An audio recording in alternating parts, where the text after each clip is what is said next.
Hello everyone. I thought I would review Billy Budd by Herman Melville, but before I get to that, if you like Melville's writing, then you might like my book, The Ecstasy and the Ignominy, because I have been inspired quite a lot by Melville, and there's a lot of similar themes in my book because Melville has been a huge inspiration for me. So if you like a book like Moby Dick or Billy Budd, then you should like The Ecstasy and the Ignominy because Melville has been one of my primary inspirations. So I just thought I would get that out of the way very quickly. Now, Billy Budd is probably, it's one of Melville's lesser-known works. It's probably his most well-known work after Moby Dick. And of course, I've read other works of his too, like Bartleby the Scrivener, but Billy Budd, I would say, is probably the most similar book after Moby Dick. And it could be considered a novella, but it also could be considered a short novel as well. And the plot of Billy Budd is essentially about a character named Billy Budd, of course, who is a sailor on board this ship in during war times in the 1700s in England, and everyone loves Billy Budd. He's considered a handsome sailor, a popular sailor, one everyone likes.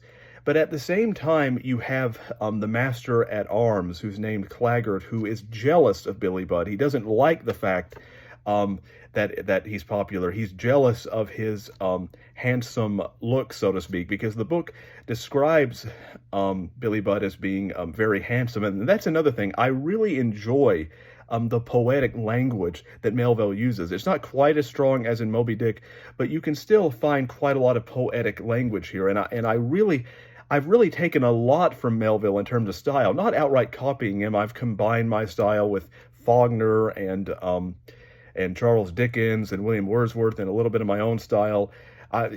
What writers do is that they combine the styles of different authors in order to create their own style, and I think I did that in my book, The Ecstasy and the Ignominy. But back to this book is that, for example, Billy Budd is described as being very Welkin-eyed, which is a phrase that I used recently, and Welkin essentially means heaven. And so Melville is quite astute, and he has a very advanced vocabulary, and so I've learned quite a lot from him, and I feel that his writing enriches the text in that regard. Of course, it is a little disorganized, given the fact that Billy Budd was a book that was not completed fully.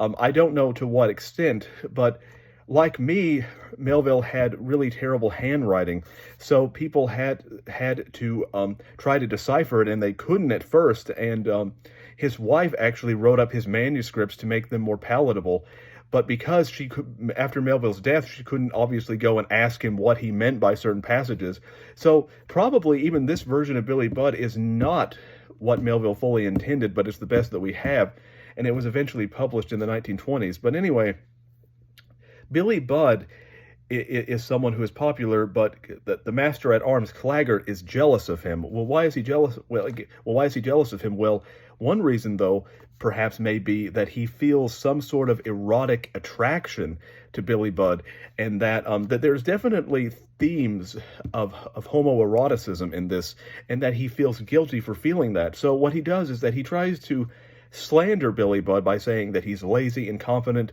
that he's trying to take over the ship, to mutiny the ship, and Captain Vere, the captain who likes Billy Budd, he then calls Billy Budd to his chamber to answer Claggart's, at least that's how I think his name's pronounced, to answer his accusations.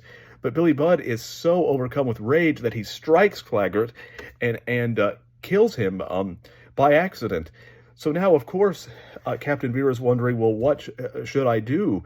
And so he ultimately decides to execute Billy Budd, because even though he thinks that Billy Budd is innocent morally, because he says he was struck down by an angel, Claggart was, he somehow thinks that he still has the right to execute Billy Budd under naval wartime law. But to me, I would question that, especially someone who is against the death penalty.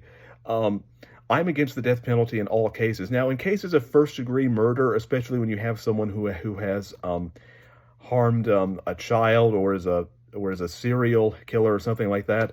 Um, I can understand why the anger and why people would want someone like that executed, but at the same time, there's always the possibility that they could be innocent. And at the same time, I just don't think the state should have that power. To me, it's very barbaric. I don't think we have that right.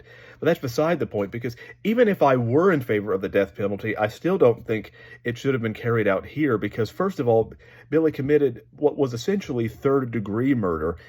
He attacked him, but he didn't actually mean to kill Claggart. So again, I may be pronouncing his name wrong, but that's how I read it.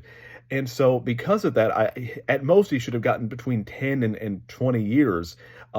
He shouldn't have been executed for it. But somehow Captain Veer feels that he has the right to do it, and he fears that mutiny may stir on the ship if he doesn't. So essentially he sentences Billy Budd to death, and that's all I'll say about it.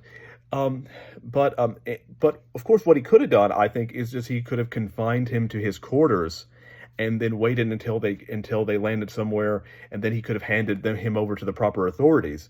That's what the sensible thing would have been to do. But there seems to be a relationship or a theme in this book between the cold reality of naval wartime versus morality and the humanity and the innocence of Billy Budd, that there's a conflict between what's morally right and what the law says. And to me, one of the themes in this is that Billy Budd has a very delicate, innocent nature, and he's in conflict with the rest of the naval soldiers with that culture, because that was a very hard and brutal culture. And so, to me, in some ways, this book is about how a delicate soul, so to speak, succumbed to the brutal environment in which he lived. And there seems to be a world where the rights of the individual have no meaning. It's all about for the good of the collective. The collective is what matters, not the rights of the individual.